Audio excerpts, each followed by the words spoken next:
Throughout the history of bodybuilding, the belief has prevailed that in order to build muscle, it is necessary to significantly damage muscle fibers. This damage, according to that traditional view, would activate the so-called satellite cells, which normally remain inactive but would fuse with muscle fibers during the recovery process, helping to create new multinucleated fibers and thus increase both the size and the capacity of the muscle. Excessive muscle damage can be detrimental to muscle mass gains because the body must prioritize repair over growth. When muscle fibers suffer too much damage, the repair process consumes many energy and metabolic resources, which slows down growth and prolongs recovery time. Additionally, excessive inflammation can interfere with the anabolic signals needed for hypertrophy, delaying the synthesis of new muscle proteins. Recent studies have shown that hypertrophy does not depend exclusively on muscle damage. Factors such as mechanical tension, the load the muscles bear, and metabolic stress, the accumulation of metabolites like lactate during training, can play an equally or even more important role for those training without the use of performance-enhancing substances. In these cases, a more moderate approach regarding muscle damage could be more effective in stimulating growth without overloading the recovery process. In the fitness world, extreme claims are common, and messages tend to be simplified to make them more appealing. For years, the idea that muscle damage is essential for hypertrophy has been widely promoted. However, more recent research challenges this notion, suggesting that excessive damage can be more harmful than beneficial. The key seems to lie in the amount of damage. If it's too much, the body will devote most of its resources to repair rather than growth. In other words, if certain limits are exceeded, the post-exercise protein synthesis will be used to repair the damage, without necessarily generating new muscle fibers. Most important factors in muscle damage is muscle stretching and the eccentric phase of movement, meaning when the muscle lengthens while under tension.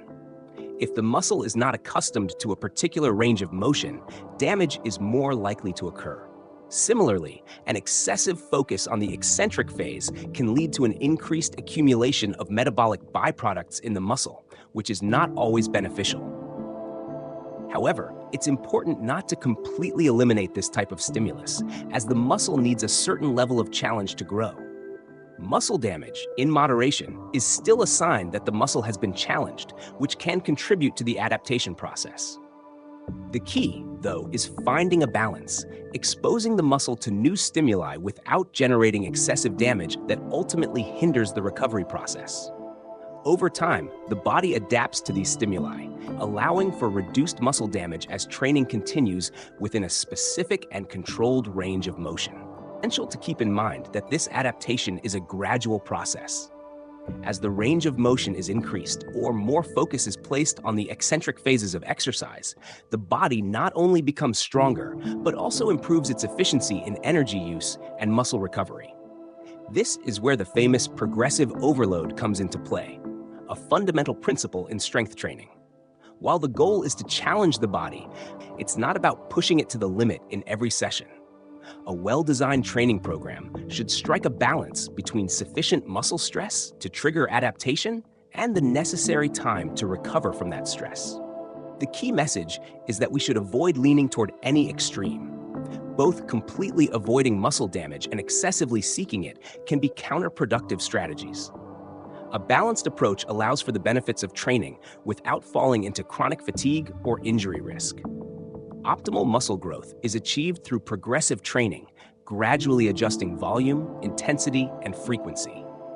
By increasing loads and repetitions in a controlled manner, the body can activate a greater number of muscle fibers without causing unnecessary damage that could slow down long-term progression. Ultimately, while muscle damage may play a role in the hypertrophy process, it is not the only factor in the growth equation. Other aspects such as metabolic fatigue, mechanical tension, and variation in stimuli are also essential.